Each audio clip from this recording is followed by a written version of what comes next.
biktima ng trafficking sa Asia sa loob ng 30 taon. Karamihan dito ay mga bata at kababaihan. Nakalulungkot mang isipin, pero hanggang ngayon, maraming mga bata at babae ang ikinakalakal at ipinagbibili. Pakiusap naman, sa susunod na maipit ka uli sa traffic, sana maalala mong ipanalangin ang mga biktima ng human trafficking. May magagawa ka para masugpo ang paglaganap ng human trafficking sa iyong komunidad. Maging alerto at i-report ito sa kinauukulan. Magpalaganap din ng kaalaman laban sa trafficking. Para sa dagdag na detalye tungkol sa problema ng human trafficking, tumawag sa Philippine Children's Ministries Network sa 881-2817 o makipag-ugnayan sa himpilang ito.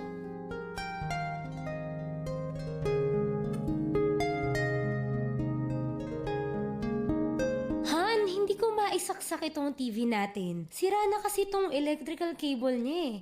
Kapag sinusubukan kong idikit sa saksakan, nag-i-spark. Nako, wag mo na munang isaksak, baka mapano ka pa. Wag na rin muna natin itong gamitin sa ngayon. Dadalhin ko na lang ito sa repair shop para maipaayos o mapalitan na. Mabuti pa nga. Mahirap na at baka maging dahilan pa yan ng sunog eh. Iba na yung nakakasiguro tayo. Tama ka, Han. Buti pa ay i-check na rin natin ang electrical wiring ng iba pa nating mga gamit. Tiyakin nating lahat ng appliances natin ay maayos ang connection at kable. Oo, sige Han. I-check na natin ngayon para makasiguro tayong magiging ligtas ang ating pamilya. Mahalaga ang pag-iingat para manatiling ligtas ang inyong pamilya at mga ari-arian mula sa sunog o anumang sakuna. Paalala ng himpilang ito ng Far East Broadcasting Company, Philippines.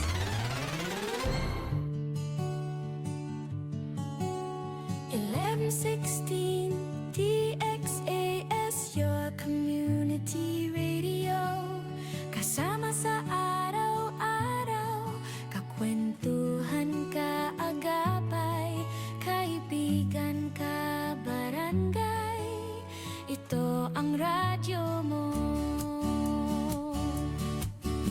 1116 DXAS, your community radio.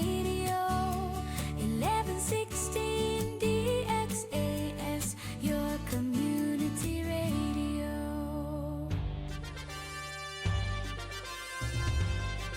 Este el DXAS FEBC, de ustedes Radio Comunidad, ta serví para conectar gobierno, privado y mga miembro del comunidad. DXAS 1116, de ustedes Radio Comunidad.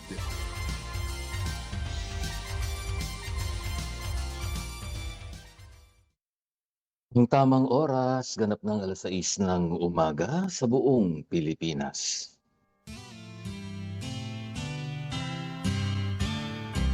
May harding mapananalanginan, doon si Jesus naghihintay. O kainan ng panalangin ang hardin, doon kay gandang manalangin. Tayong natulog sa luklukan ng Diyos sa hardin ng pananalangin. O kay sarap ng lumapit. Isang mapagpalang araw sa iyo, ka-HNP. Welcome po dito sa ating himpilang DXAS Radyo Komunidad sa siyudad ng Zamboanga.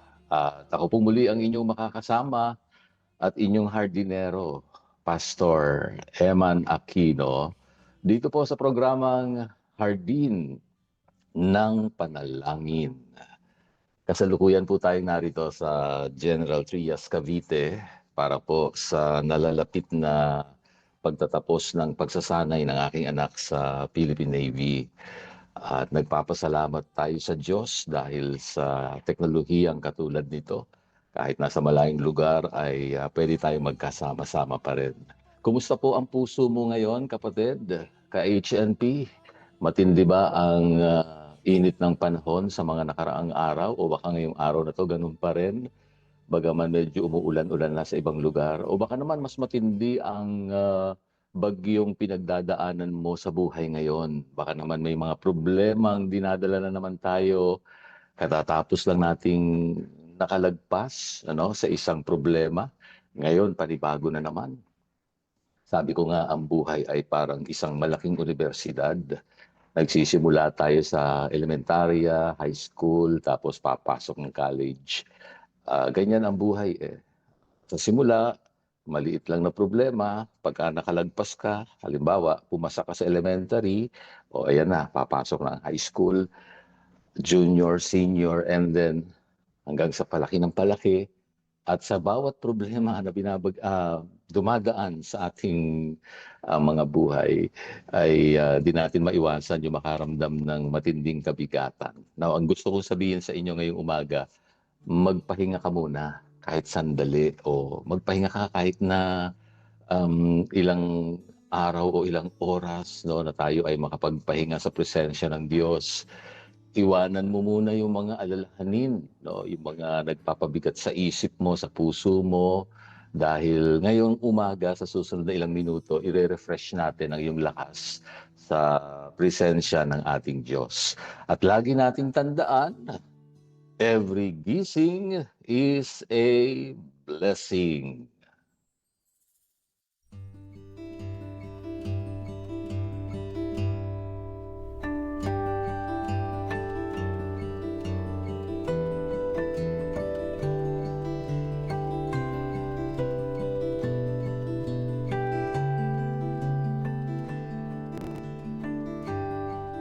Ngayong araw ay formal po nating papasimulan ang isa na namang bagong serye at habang tayo ay narito sa Cavite ay naisip ko na magandang pag-usapan ang serye patungkol sa pag-asa sa gitna ng bagyo. Yan yung ating serye at sa unang linggong ito ang ating focus ay pagharap natin sa mga bagyo o unos ng buhay.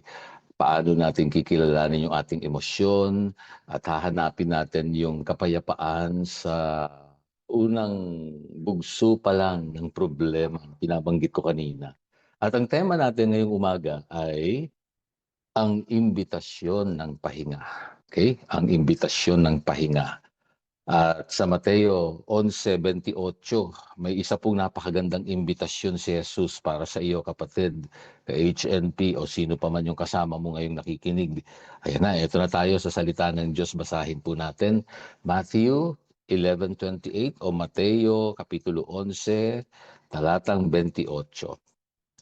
Lumapit kayo sa akin, kayong lahat na napapagal at nabibigat ang lubha sa inyong pasanin, at kayo'y aking pagpapahingahin.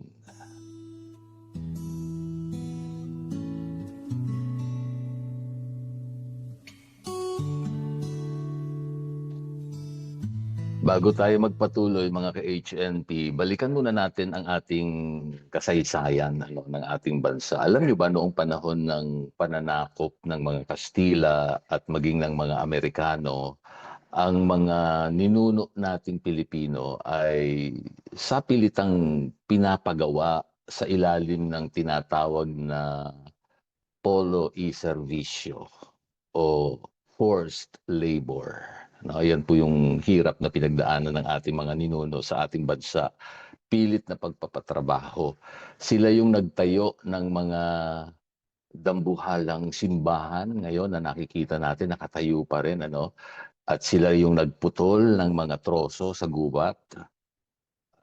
Maraming kahoy ang kinakailangan at nagkumpuni sila ng mga dambuhalang tulay nung panahong yon. Wala pa namang katulad ng mga yung ginagamit ngayon ng mga equipment ng ating mga manggagawa. Wala ring tigil walang tigil ang trabaho, walang sapat na pagkain, at higit sa lahat, walang pahinga. Sa totoo lang, walang day off. Walang katulad natin ngayon, pwedeng mag-file ng VL o vacation leave, no?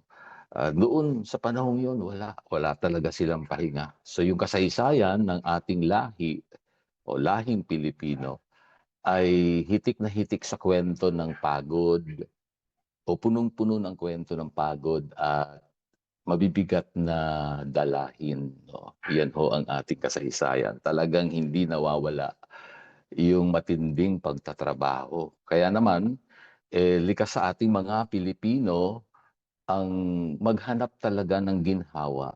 No? Nakakaramdam ang marami sa atin ng ganon. Kahit nga ngayon sa panahon natin, di ba, kapag kahirap sa ating buhay, pamilya, wala tayong maayos na trabaho dito sa ating bansa, napipilitan ng marami sa atin na humanap ng ibang pagkakataon o trabaho sa ibang bansa, no? Iniiwan pansamantala kanilang mga pamilya. Pero naroon yung talagang pagod ang katawan, no? Ang ating mga lolo, lola siguro nagkukwento sa atin noon, bukod sa pagod yung katawan nila, pagod din ang isipan, no? Ang pinakamahirap sa lahat, yung mapagod yung isip natin eh. Katulad na sinasabi ko nga, isip, hanggang sa maging ipis na yung isip natin. Lumalala na yung pag-aalala natin, pagkabalisa natin, no, sa sitwasyon. So napapagod ang katawan, napapagod ang isip. At talagang mukhang hindi naman nagbago yan hanggang ngayon. Kung ikaw nga lang ay makikinig sa mga balita ngayon, naku, nakaka-stress talaga, di po ba? Kahit sa social media, naku, pagbukas mo pa lang, iba na ang nagiging dating sa'yo. Yung iba sa atin, nakikisali pa, nakikidagdag pa doon sa hidwaan, no? Nakakalungkot, marami sa atin ay bakit kailangan pa natin sumali diyan, di ba? Ang ating katungkulan bilang mananampalataya, higit sa lahat ay manalangin, no, sa kalagayan ng ating bansa. Naalala ko po tuloy yung kwento ni Tatay Mario na isang jeepney driver. Kamakailan lang nagkwento siya. Sabi niya, alas 4 pa lang ng madaling araw, Pastor, pumipila na po ako para bumiyahe. Pumipila siya sa terminal. No? So masakit yung likod ko. Masakit na yung pakiramdam niya. Mataas yung presyo ng krudo. Sumabay pa. No? At may sakit pa ang bunso ko. Sabi niya ganyan. Pag uwi ko sa gabi, dilat pa rin ang mata ko sa pag-aalala kung paano ang bukas. Yun lagi ang laman ng isip ni tatay. Pagod na po ako, sabi niya. Ang tanong niya, pwede bang mapagod naman? Paminsan-minsan. Kung minsan kasi alam niyo, um, lahat tayo na nakikinig ngayon na nararamdaman ang parehong bigat, I want to tell you directly, no? Gusto ko direktahan tayo mag-usap. It is okay to feel tired. Yan. Klaro yan, ha? Normal lang mapagod bilang tao. Huwag niyong mararamdaman na parang nagkakasala na kayo, hindi kayo pwede magsalita ng pagod na kayo. Hindi po kasalanan ang mapagod. At hindi rin ibig sabihin nito ay wala ka ng pananampalataya. Ang pagkakamali natin minsan kasi, iniisip natin na kailangan nating kayanin ang lahat. No? Kayanin natin ang lahat. At kung minsan, kino-quote pa nga natin yung Philippians 4:13, nami-miscontextualize natin yun, yung verse na yun. I can do all things, sabi doon. Hindi lang naman doon natapos yun, through Christ who strengthens me. And yung context nun ay contentment. Hindi po yun sa lahat na lang, dinadala mo lahat ng trabaho, gagawin mo, kakayanin mo ang lahat sa sarili mong lakas. Hindi mo kakayanin sa sarili nating lakas, di po ba? Yun yung pagkakamali ng marami sa atin. Pilit nating binubuhat ang buong mundo hanggang sa bumigay na ang ating katawan at emosyon. No? Yun ang problema ng marami sa atin ngayon.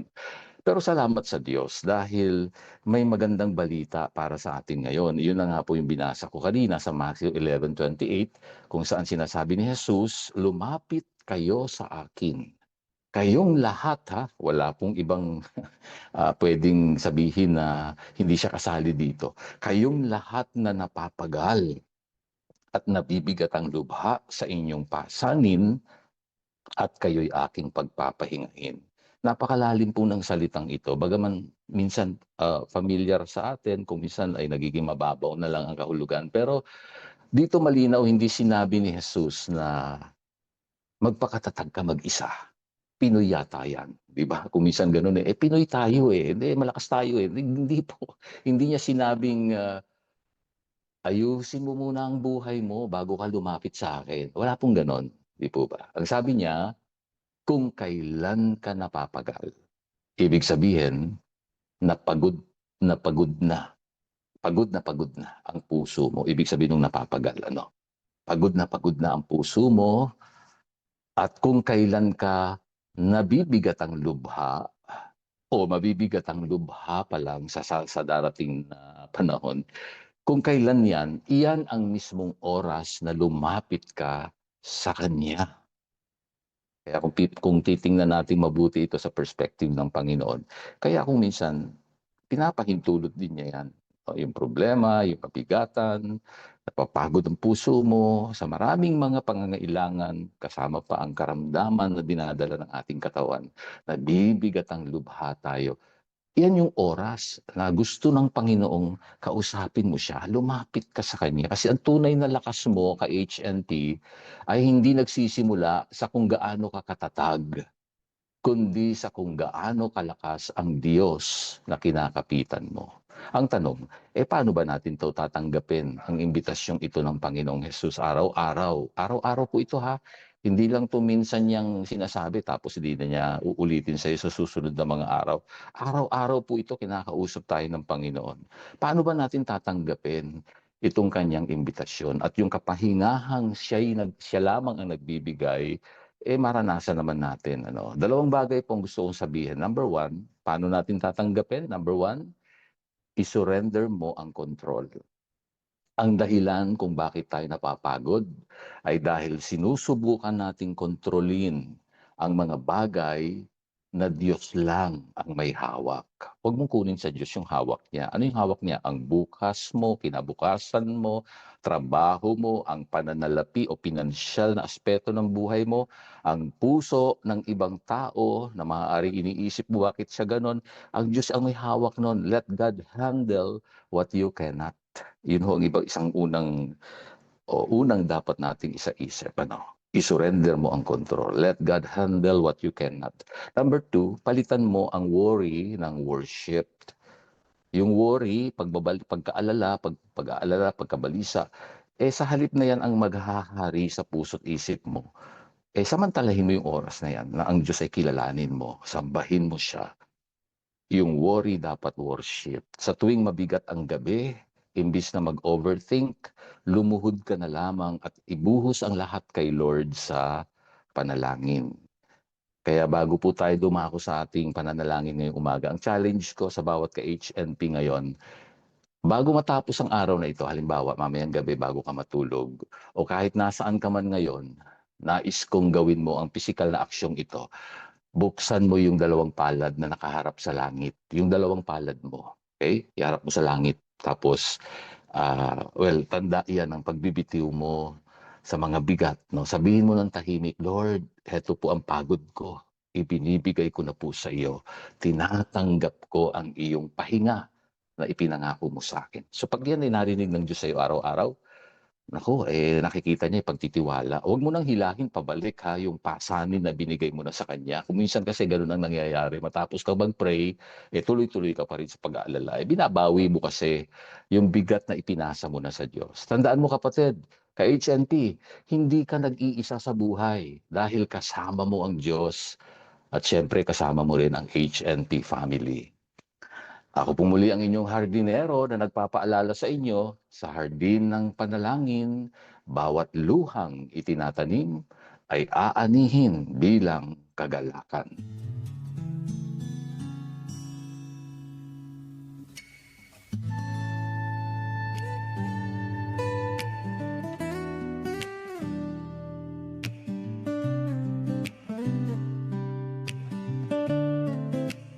Sa simula pa lang, hindi ako karapat-dapat.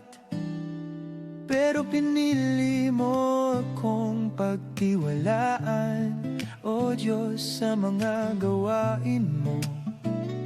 Ako'y ginamit sa paglilingkod ko, katapatan mo'y nakita.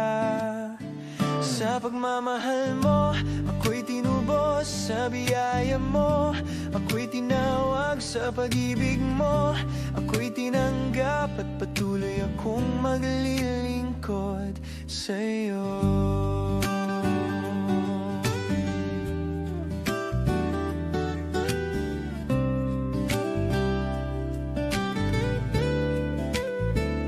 Pinagkatiwalaan mo, O Diyos, sa kabila ng aking mga kahinaan, ginamit mo ako upang magpatotoo ng iyong kapangyarihan at biyaya. Sa hirap at ginhawa, ikaw ang sandigan sa mga pagsubok. Ikaw ang lakas sa mga laban. Ikaw ang tagumpay sa mga pangarap. Ikaw ang gabay. Ikaw ang aking Panginoon. Kahit saan ako ay iyong dalhin, ikaw lang ang susundin hanggang sa huli.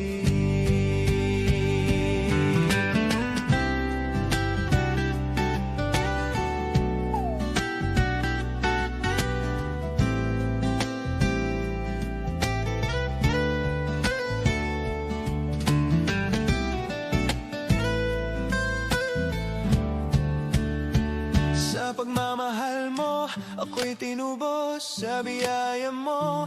Ako'y tinawag sa pag-ibig mo. Ako'y tinanggap at patuloy akong maglilingkod. Sa pagmamahal mo, ikaw ang sandigan sa mga pagsubok. Ikaw ang lakas sa mga laban. Ikaw ang tagumpay sa mga pangarap. Ikaw ang gabay. Ikaw ang simula ngayon at wakas ng buhay ko.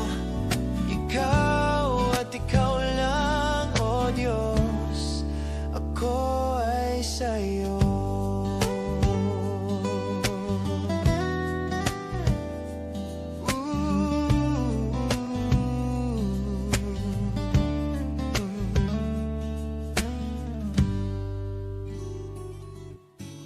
Halina't makiisa at makibahagi sa ating pagdulog sa Diyos para sa ating minamahal na bansang Pilipinas.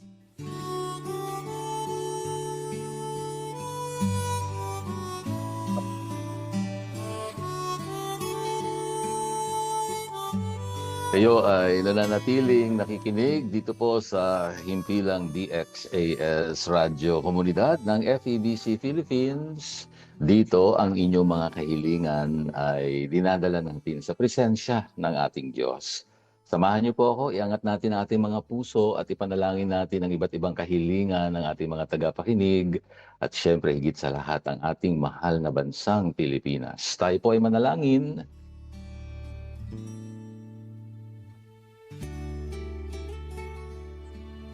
Dakila at mapagmahal o mapagpalang Diyos, Ama naming nasa langit, lumalapit po kami sa iyo ngayon. Ang buong komunidad ng Hardin ng Panalangin, magkahawak kamay sa Espiritu mula sa iba't ibang sulok ng Pilipinas at maging yung mga nasa ibayong dagat. Nakasama namin ngayon, lahat kami mga Pilipino.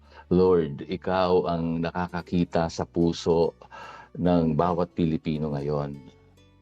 Nakikita mo ang mga katulad ni Tatay Mario na pagod na sa pagtatrabaho, araw-araw bumabangon, kailangan kumilos.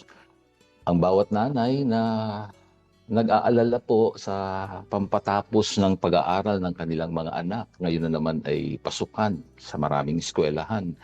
At yung bawat mga empleyado, manggagawa na gabi na kung umuwi dahil sa trapiko at sobrang pagod na nararamdaman, hindi lang sa katawan, kundi maging sa aming mga isipan.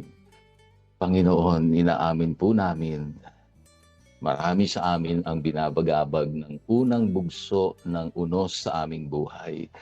Kasama pa dyan ang mga nangyayari ngayon sa aming bansa.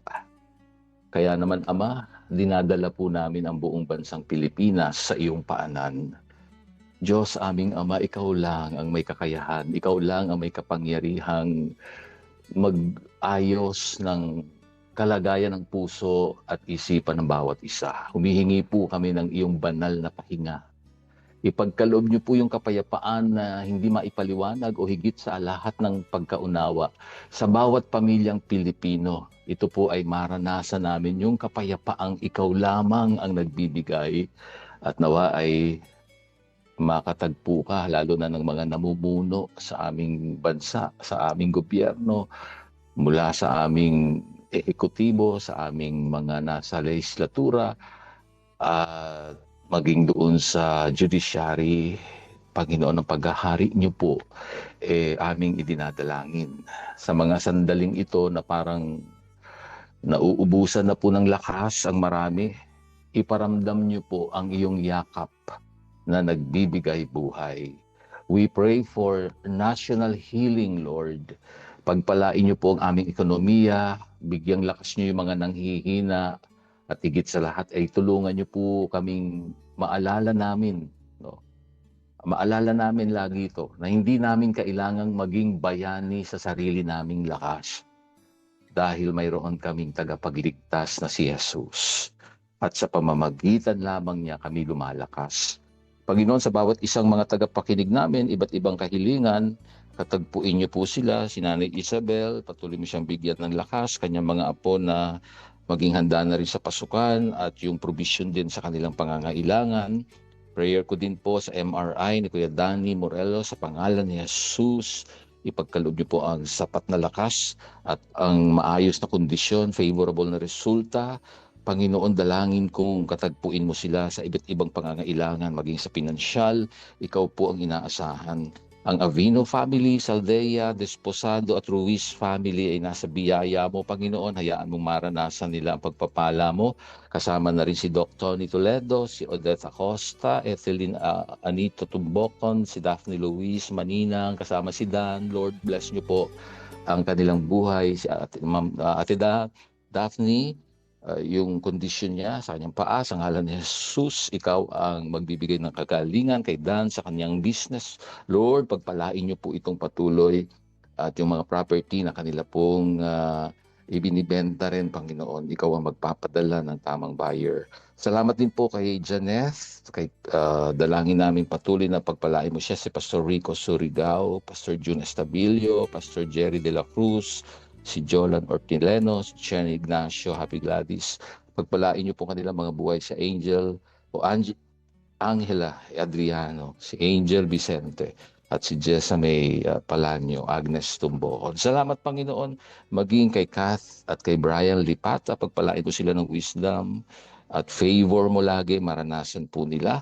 Salamat sa pagpapalakas mo sa Bonyo family, lalo na kay Ma'am Agnes, kailangan po niya yan. Sa Negrito family, kay Evelyn, pagpalain niyo siyang patuloy, lumagot tumibay sa kanyang pananampalataya. Salamat din po sa pagpapala mo kay Angel Vicente, sa kanyang work, marami pa pong client at marami pang benta na maku-close deal niya. At dalangin namin na si Dolly Vicente ay magkaroon din ng kagalingan, Panginoon, si Nanay Baby Adriano, si Ate Jonah Araneta, maraming salamat sa kanyang buhay at sa buong pamilya ang pagpapalat kalinga mo sa kanila, maging kay Romel Repia, sa Rejury Repia family. Salamat, Panginoon, sa Del Oro family, kay April Niel, kay Marichu, sa kanilang buong pamilya. Ikaw ang Diyos na kumakatagpo. Alam namin sa lahat ng ito, hindi ko man nabanggit yung ibang mga request, pero nakikita mo sila. Kailangan ka po nila, Panginoon. Iunat niyo po ang iyong mapagpalang kamay, anumang karamdaman ay magkaroon ng kagalingan sa pangalan ni Jesus.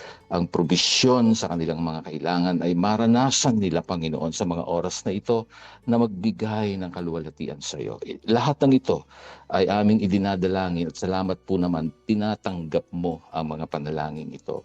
Sa pangalan ni Jesus, Amen.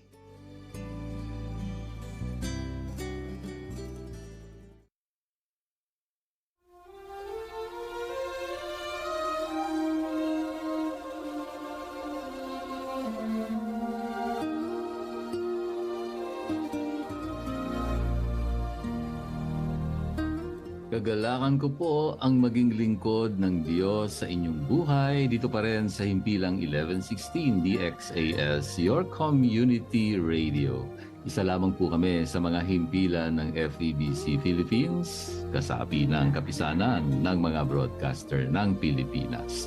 Kung nangangailangan po kayo ng panalangin at pagbisita sa inyong bahay, maaari nyo pong ipadala ang inyong mensahe sa mobile number 0917-125-8201. Hanggang sa susunod pong muli sa parehong oras at himpilan pa rin, maraming salamat sa inyong pakikinig at maraming salamat kay Rolando Alfonso at Romel Paulino na umaalalay sa atin sa bawat umaga.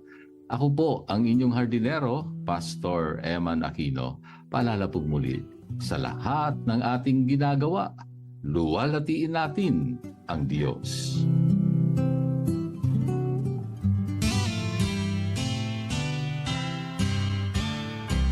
May harding mapananalanginan, doon si Jesus naging